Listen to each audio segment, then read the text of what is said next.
Good afternoon, everyone. At the risk of repeating, could I please ask the graduating class of 2024 to stand up? Could you all please humbly request to give your families, your parents, our Honorable Chancellor, and all your faculty and teams of BITSoM a standing ovation.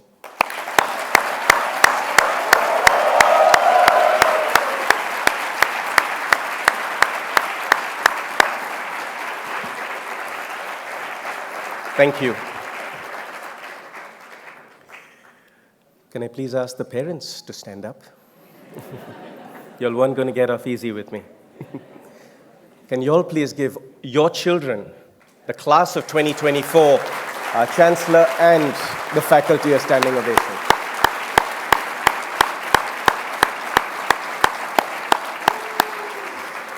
Thank you. Now that all of you all have passed my physical fitness test, the graduations can continue. I was born to a 5'0" Bengali mother who captained India in basketball. My mother, like most women, was born with intuition, leadership, a sense of empathy, and a sense of bringing people together in inclusiveness. My mother captained the Indian basketball team through the 80s. She went on to play the Asian Championships and the Asian Games.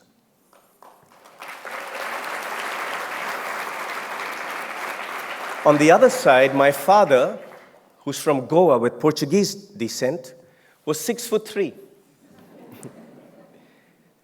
Every I was dotted, every T was crossed, because he was a doctor of medicine, he was a surgeon, and he also played the center half for the Indian national field hockey team at the 1972 Munich Olympics.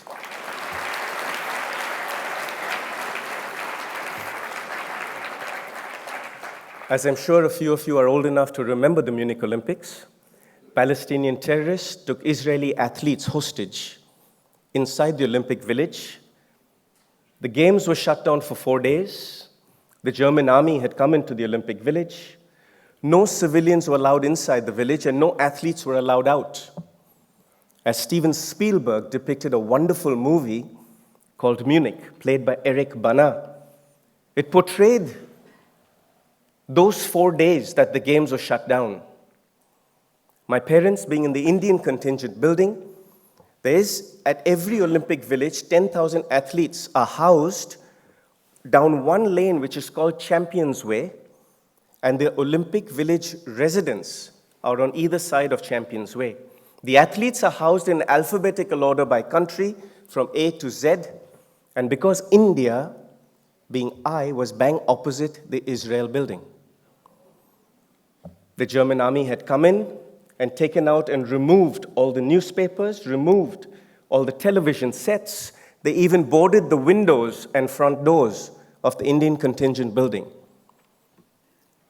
Well, during those 4 days, not sure my parents had anything else better to do because I was conceived during those 4 days.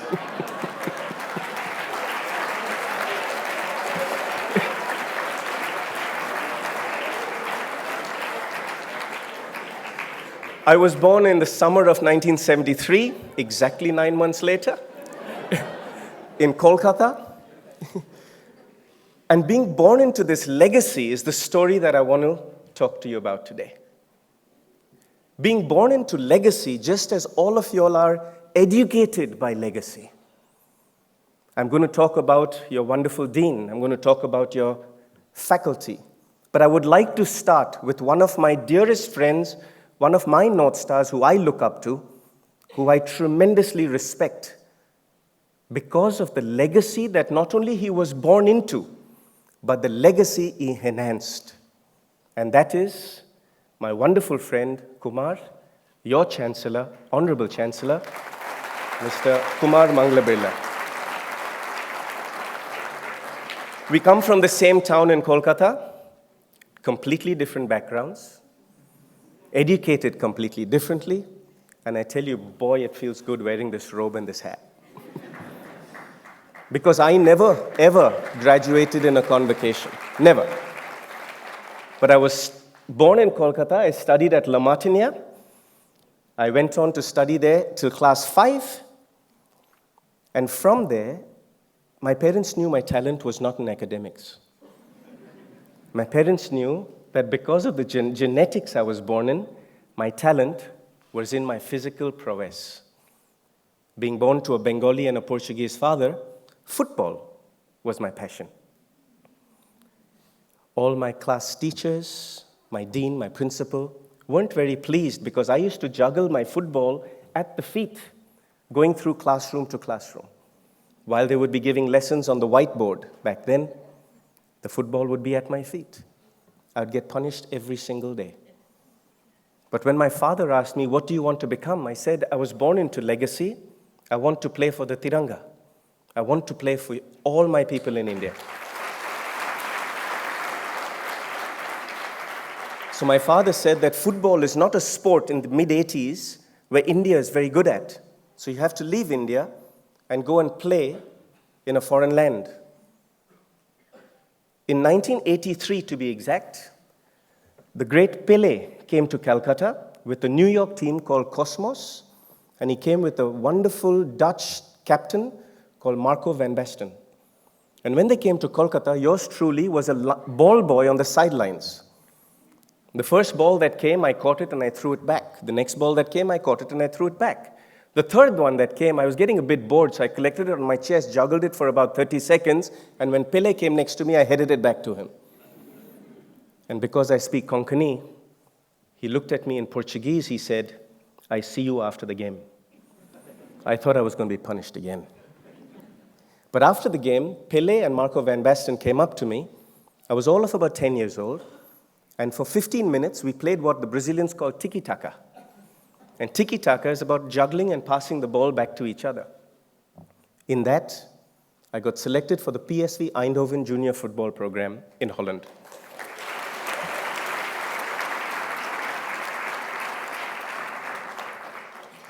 Just as your chancellor said, watch the story meander from one place to another. Those are lifelong lessons.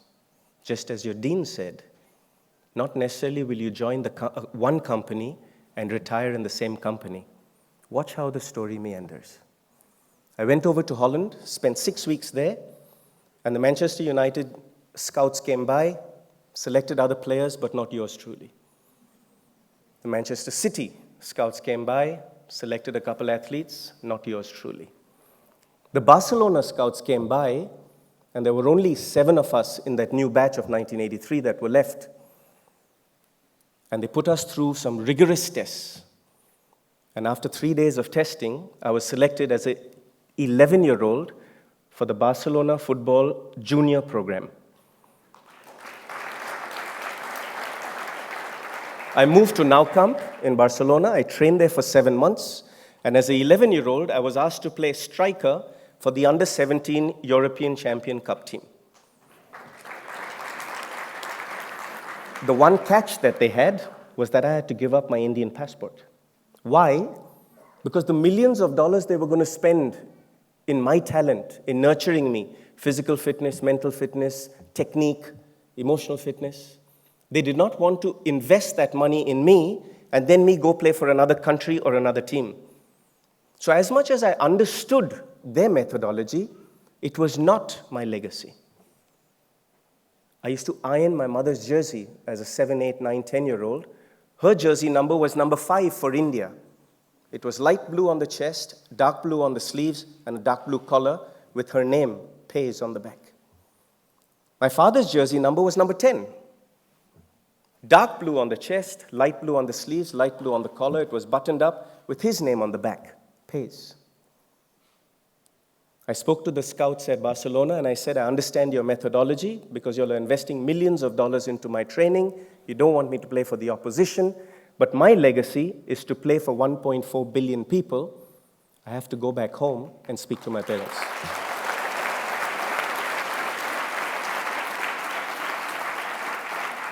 The morning that I was leaving Nou Camp, the head coach came by and he said, I know you're not coming back.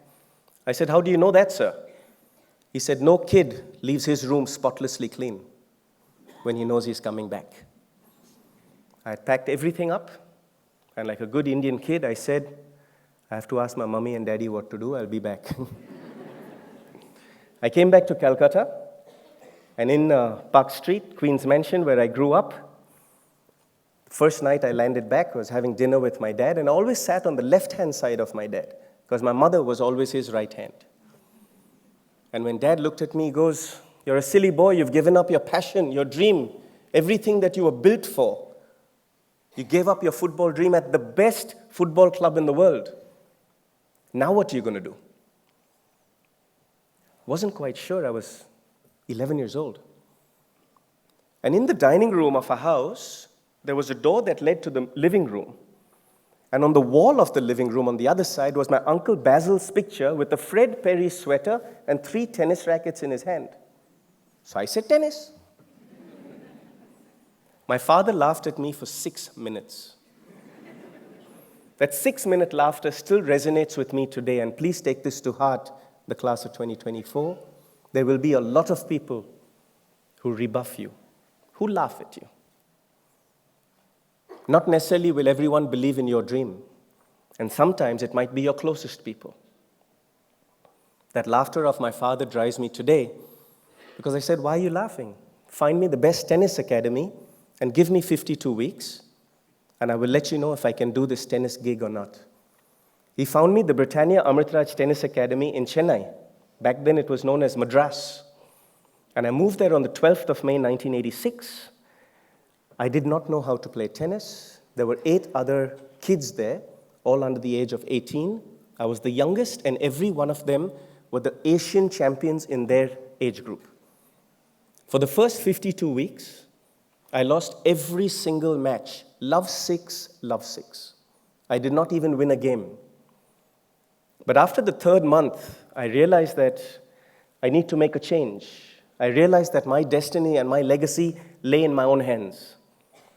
So when the kids would go to sleep at 10:30 at night, after waking up in the morning at 4 o'clock for practice and training, which started at 5 a.m., 10,000 hours, 3 million perfect repetitions. That's how winning is done. When the kids would fall asleep at 10:30, I would lock my room door. I would lay out 10 candles so as not to turn on the lights and wake up the wardens and everybody in the neighborhood in front of my mirror. And every night between 10:30 p.m. and 12:30 a.m., for 2 hours, I would do 10,000 skips, 3,000 abs, and 1 hour of shadow practice in front of my mirror, perfecting my technique. 5 years later, I won Junior Wimbledon for the first time.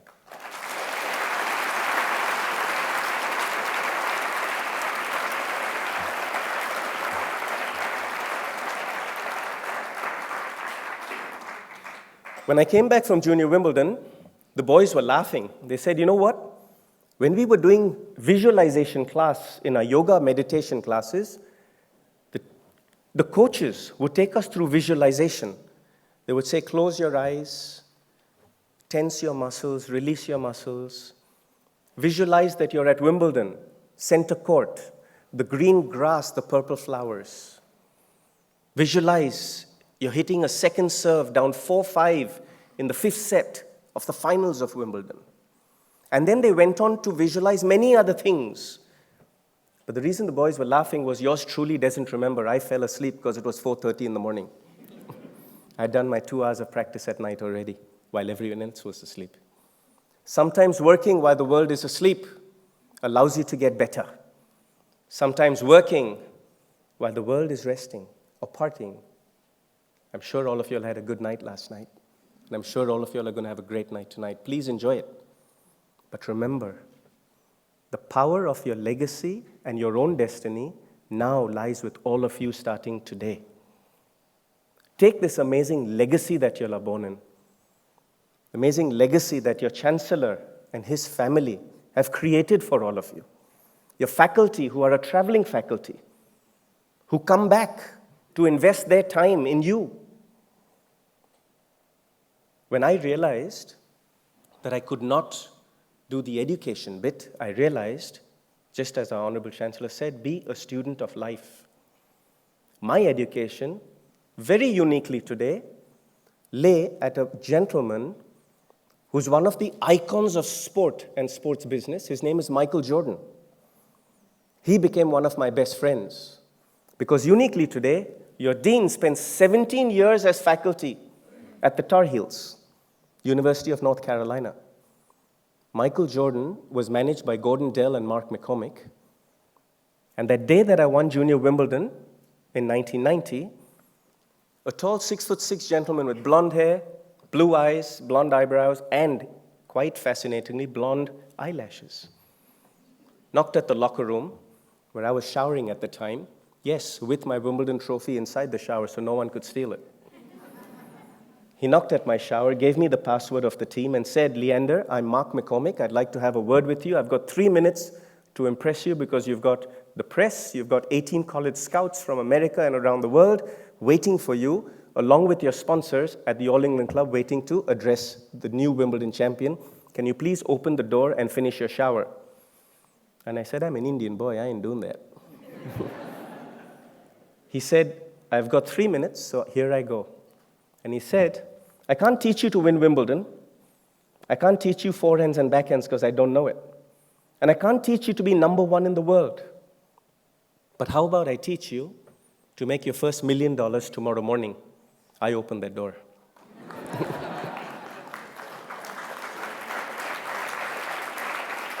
Mark McCormick went on to explain to me in the 2 minutes that was left that I come from a country of 1.4 billion people, and just as he invested in Michael Jordan and created a brand for him called the Jumpman, which was Michael's favorite jump shot, and he created a brand called the Jumpman and collaborated with Nike to create one of the greatest sporting apparel brands in the world today, called Air Jordan.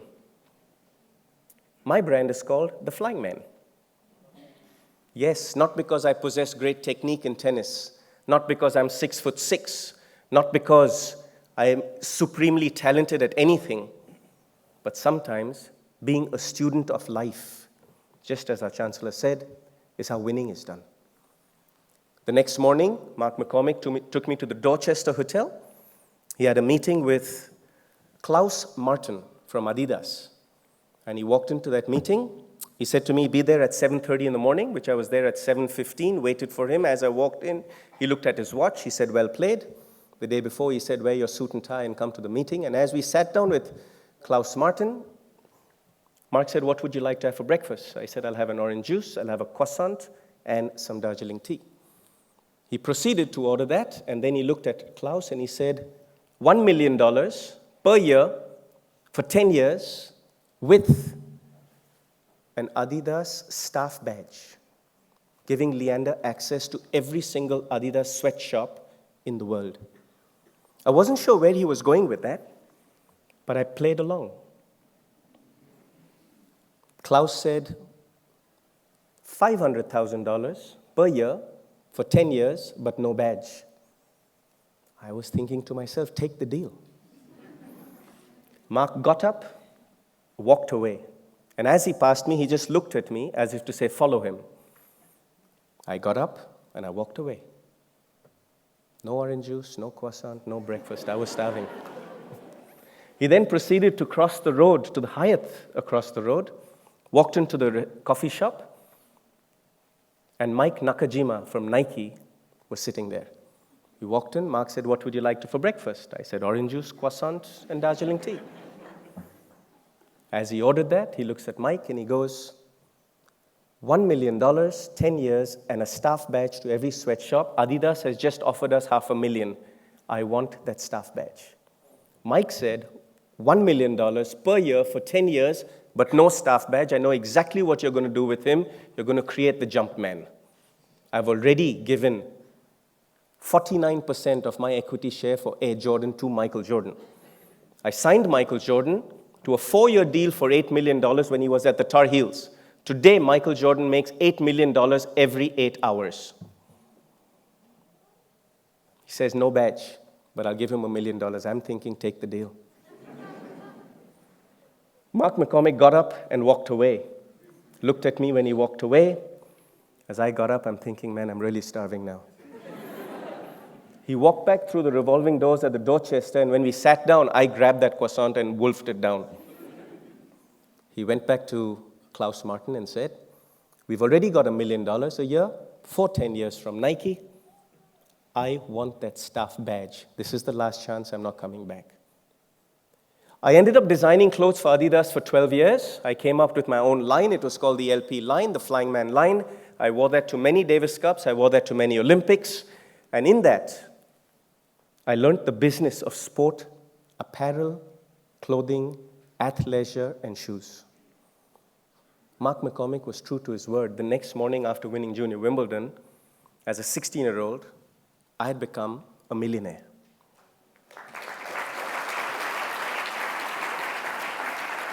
But as he had said to me, I can't teach you how to play tennis. I divided half my time between designing clothes for Adidas, traveling to Guangzhou, Beijing, Shanghai, traveling to Vietnam, Cambodia, Sri Lanka, India, to all these different factories and learning the business of sports apparel and clothes. But at the same time, I realized my legacy was to emulate my father in winning that Olympic medal. My first Olympics was in Barcelona in 1992. I had to qualify, so I went off to Japan, to Osaka, and in the monsoon months of Osaka, I won 3 matches and qualified. When I came back home, I looked at my dad. He said, "Not laughing now, huh?" He said, "You still haven't won your medal. You've got to win your medal to sit with me at the dining table." So I went off to Barcelona, went to the opening ceremony, and I could not believe the different kinds of athletes that were there. The dream team, the American basketball team, the dream team with Michael, Scottie Pippen, Larry Bird, all those guys were playing for the first time. They were all way up there. You had the gymnasts way down here. The dining room was so diverse in culture, in look, in language, that I realized that by just being a student as my day unfolded, that was my education. That was the way that I was learning. Learning from people's mistakes, learning from people's triumphs. But being aware and being in the moment, that is the magic of being a student of life. Being here with you today is my greatest honor. Why? Not only because I feel cool in the robe, but today, I feel as a BITSomian. Today, I feel as part of your family.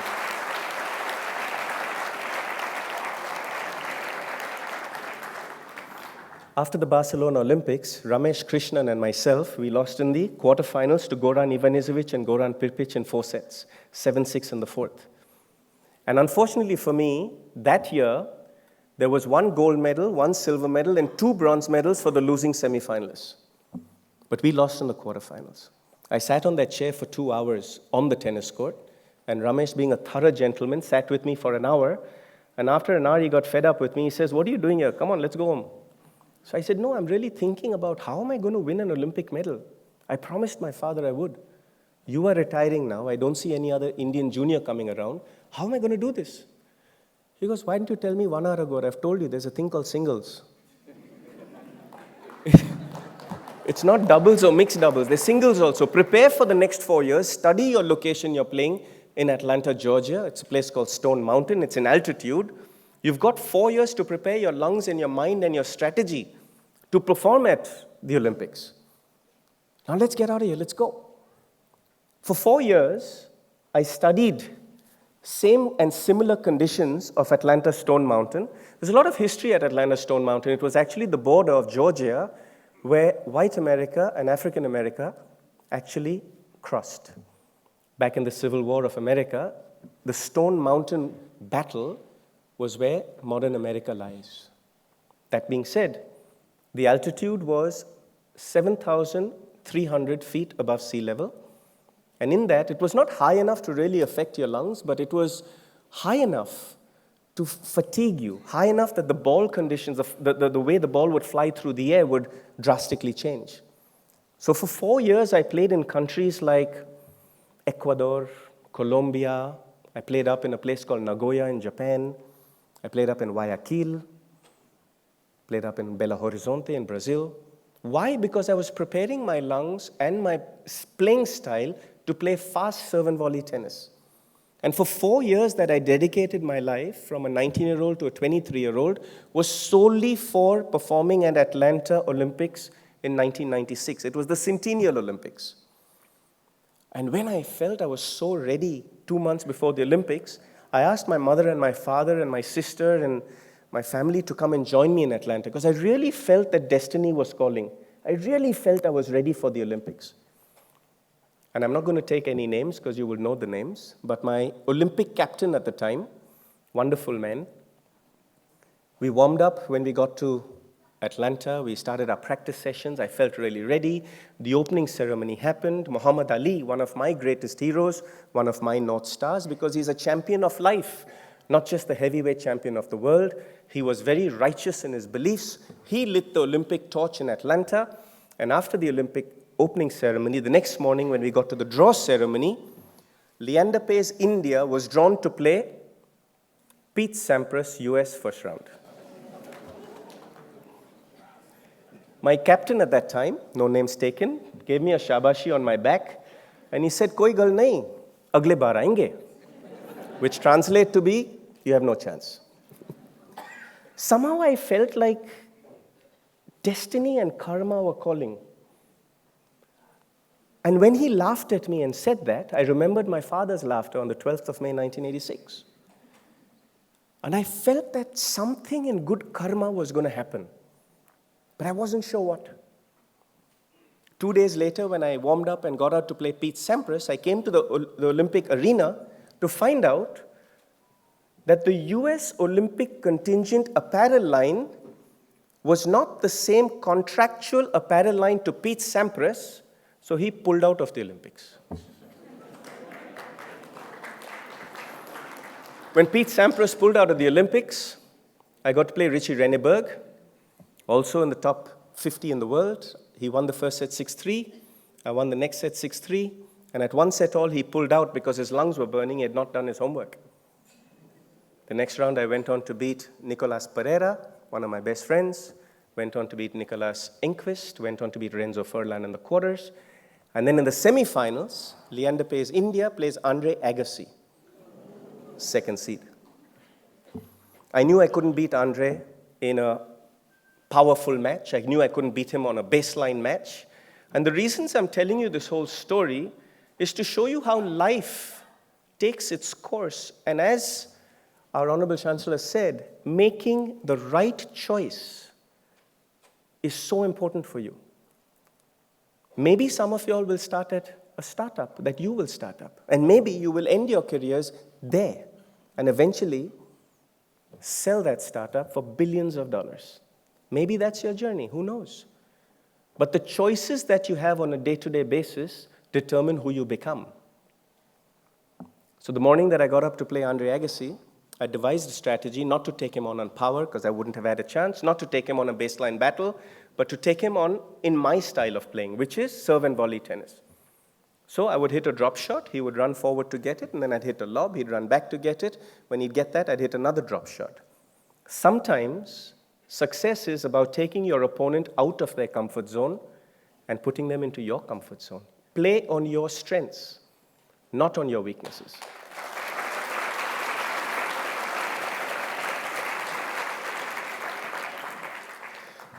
In the first set, I was up 6-5, Andre serving 15-40. India had 2 set points.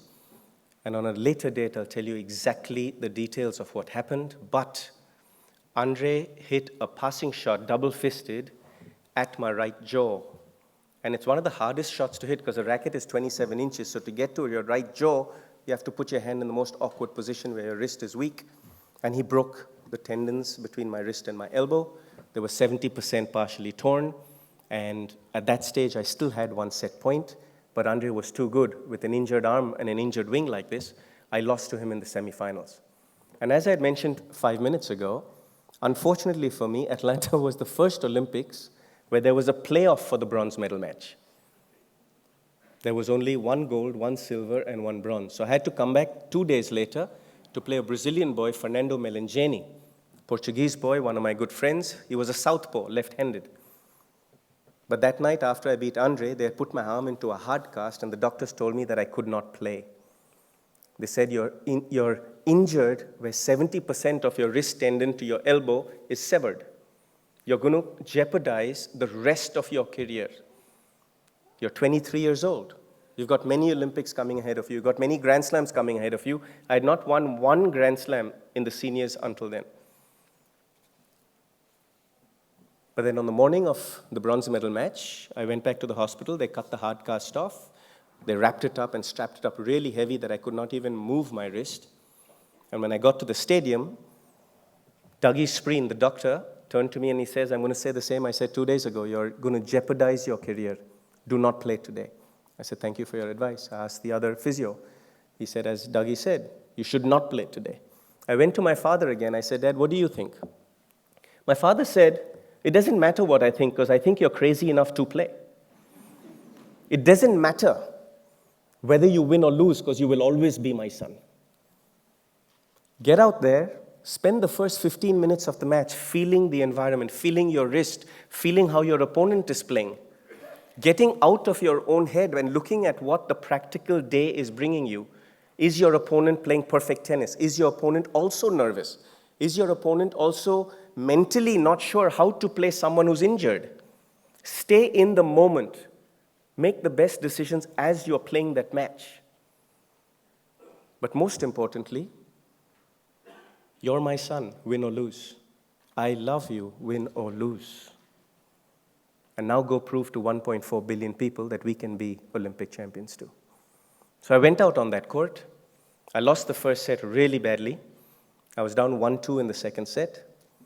And then I had to use my second favorite word in India, jugaad. First favorite word is karma. Second, jugaad. I was down 1-2 in the second set, down a break. And when I went to serve, a butterfly sat on my Prince Graphite Pro tennis racket. I was so upset because I didn't get the message, I flicked it off. The butterfly again, when I came back to serve, sat on my racket again. I was like, what is this butterfly doing? This is crazy.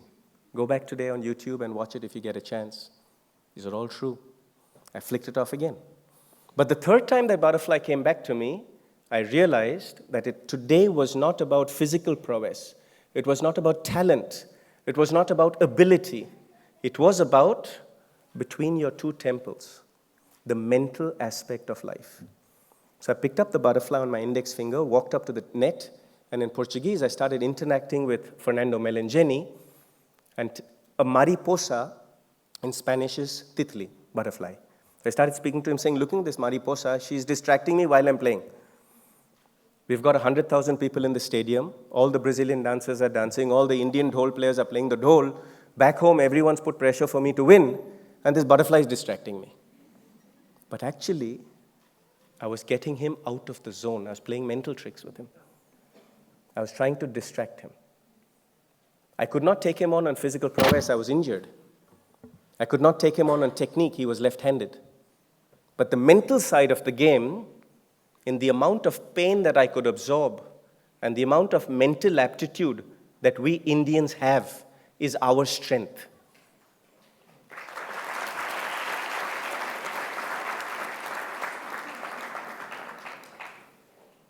He made the cardinal mistake to interact with me. He came up to the net, he took the butterfly on his finger, he started showing it to the Brazilian fans who were even dancing harder and the dhol was going harder, and he got himself out of the zone. And in turn, I got focused. For the next 45 minutes, I don't quite remember what happened, but I saved the break point, I won that game, I won the set, and when I came to serve at 5-4 in the third set, when I bounced the ball on the ground to serve for the Olympic medal, the echo of that bounce was such a metaphor that it took me out of the zone. And I started feeling the pain back in my wrist. And I remember the pain was so excruciating that I looked down at my wrist and it had blown up like a balloon underneath the strapping. The pain was so immense that I could not control the tears rolling down my cheeks, which means I could not see the tennis ball. And I looked over at my father, and he was such a student of the mental side of human prowess that in a second he understood what I was going through, and all he did was wipe your tears, focus. That's all he said. I wiped my tears without letting Melangeni know.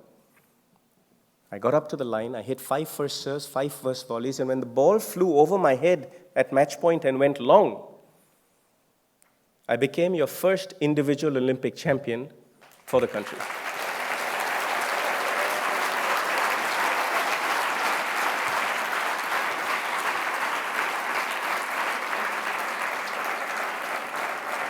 Now, the whole moral of telling you this story is not about to stand here and tell you my history, but it's about to tell you how winning is done.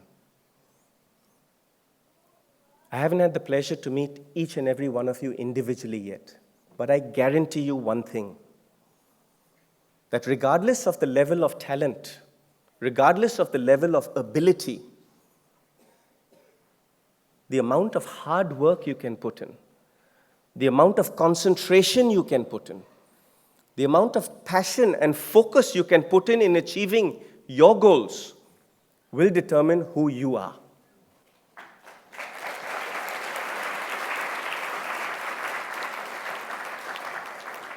The amount of effort that this faculty has put into you, the teams have put into you, the amount of belief your parents have put into you, is because you deserve it. You do not have to prove anything to anybody else but yourself first. At the end of the day, we came to this world alone. We will be departing this world alone at some point. But what you leave on this planet or what you leave in the history books is your legacy as an individual. Regardless of how many companies you go through, regardless of how many $1 million you make, and regardless how you make those $1 million, at the end of the day, it is up against your name in the history books. So be your own champion first. Tap into and reach into the immense knowledge of your faculty. Tap into and be inspired by our Honorable Chancellor, who's reinvented the game over and over and over again to take his family legacy and make it phenomenally great as an individual. Today I could stand here and talk to you about Ultratech. Today I can stand here and talk to you about his multiple companies that have such amazing projections over the next 3 years, 6 years, 10 years. But the legacy of the man speaks in the way he dresses, speaks in his articulation, speaks in the way he conducts himself, and speaks in the way he actually inspires a whole nation in giving you this wonderful education system. To me, that is a patriot.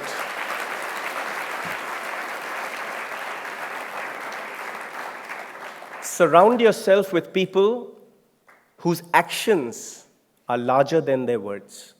That are true champions.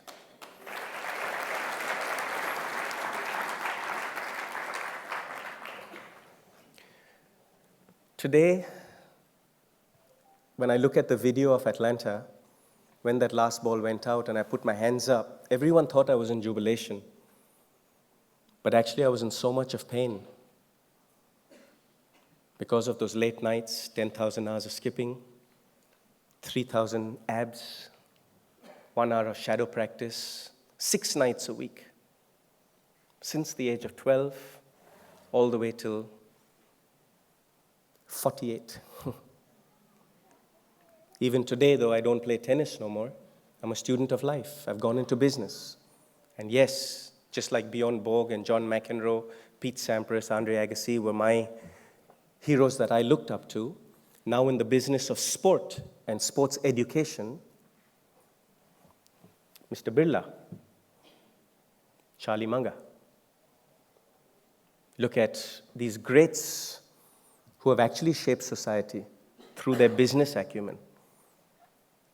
In a couple years, I hope to be looking at you in the magazines, in the books, in the learnings and teachings of business, and also at the Rashtrapati Bhavan when you go out there to receive your national and civilian accolades.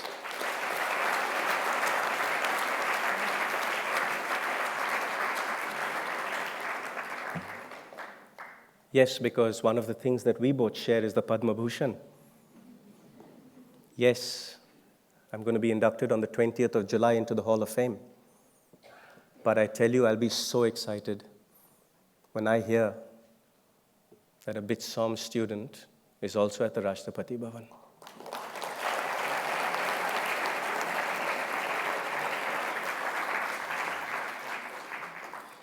I want to humbly and graciously thank you for choosing me as your chief guest today, for choosing me to share my story to inspire you. I hope I have. But go out there and be my champion too. Go out there and say, if Leander could, all of 5'10" of him, not 6'1", not 6'2", not 6'6", if Leander could, I can. I have so much love and respect.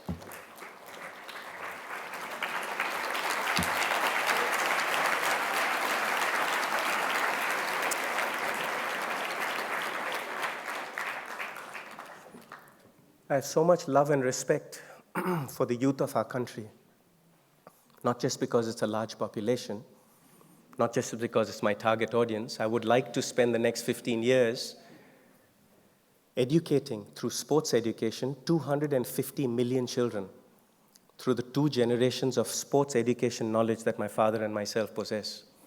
We're building a beautiful app for it, getting out to schools, private, governmental, and all the such, because I believe physical fitness and mental fitness is the key to life. Yes, business, technique, training, learning, homework is very important. But your mental fitness and your physical fitness will determine your quality of life, which in turn will determine your success. So be the best versions of y'all. I'm really, really proud of you.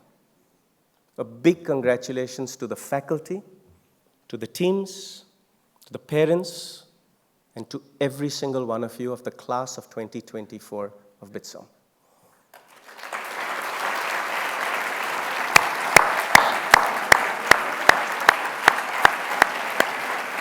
Thank you so much for having me. God bless.